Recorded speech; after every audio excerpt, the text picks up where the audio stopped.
Hey,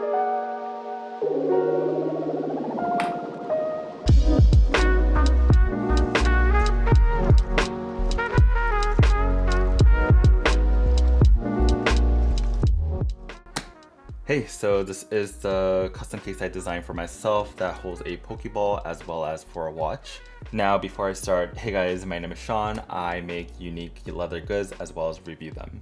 And in this video, I will be talking about my design process, choosing materials, and how I made this case.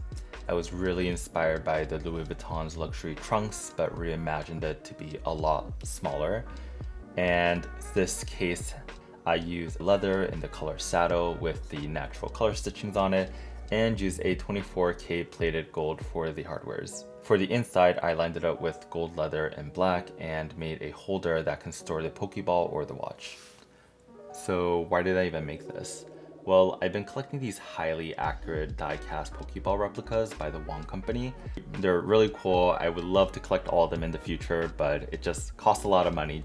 And they do come with these really cool cases where if you lift the case up, the ball comes up with it, as well as the base lights up, and also has these really nice authenticity unique code number that's on a hologram sticker.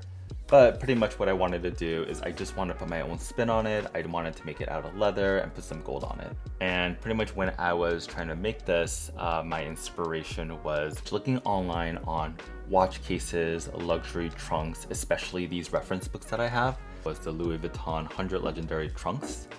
It has a lot of their old trunks, I guess, back in the 1900s and gathered up to this point. The second book I was looking at was this book called Vintage Luggages. And this last book I have is by Hermes. I'm not going to attempt to read the title of it, but it has a lot of good references. So after that, I was looking for a reference point where I could start off of what is like the perfect box size I could look at and then built around that. And coincidentally, the one I actually found was this guy. This is a Times Square exclusive and came with it if you order the Big Apple donut, which was really, really sweet, but you know, pretty tasty. Damn. Now that I have a starting point, I planned out my design, my dimensions, potential materials and hardwares I was looking into so I can order them ahead of time. Here's a rough sketch of how the Pokeball should fit in. Then I mocked up the design by cutting up the boxes and then seeing how it would actually fit in before committing to it. And here I have the poplar wood. LV uses it since the 19th century when they were making their trunks. Based off a quick Googling search, these woods were used because they were light, they were resistant, they were also very cost efficient if you compare the prices with other woods online.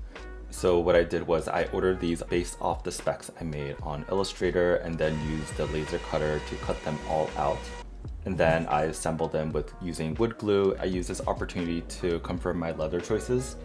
I used a Riviera calfskin leather and it's made in Europe as well as known for its texture, leaning toward the firmer side and has a waterproof finishing even though it'll probably just stay in my room. It's fairly durable and scratch resistant, making it a great choice. And for the color, I was deciding between gold or if not brown. And then I chose gold because I already had some leftover leather and I didn't want to spend any more. But I guess it does give it that luxe feeling pairing with that 24K gold plated hardware. And for the lining, I'm going with the black goat leather so that it can accentuate the item within the case. I got these PVC pipe from Home Depot and they were the perfect size. I lightly sanded them so wrapping and gluing would be a lot easier. And did the same with the base, but I added a padded reinforcements to give it that fuller look. Here's a quick fit check. So let's move on to the outer case. Same as before, I spec'd them out using Illustrator, then laser cut the pieces out. Then I would glue and clamp down all the pieces together and sanded any of the rough edges. And here's another fit check where I dropped the base inside and taped on the hardwares. Now for the making of the padding on the top of the case. It keeps the ball secure when it closes and also adding this custom gold emboss. I started by illustrating the shape and putting it to the right size. I then picked out the right brass block that I want to carve out to put this on it. I have a compact brass CNC machine that I got from Korea, and after uploading the design, it usually takes around 15 to 20 minutes to carve it all out, where then I attach the brass to a heat embossing machine and then use a gold foil to emboss it on the goat leather. Lastly, added the padded reinforcement and wrapped it around the embossed leather. Again, here is me inserting it on the top of the case for another fit check. And now for the last stretch, adding the leather. I measured and cut out all the outer leather pieces. I skived a few that will wrap from the outside into the inside, which makes the folding of the corners a bit easier. The bindings will have a light edge crease detailing on it. Then I edge painted all the leather pieces with a color that matches with the leather.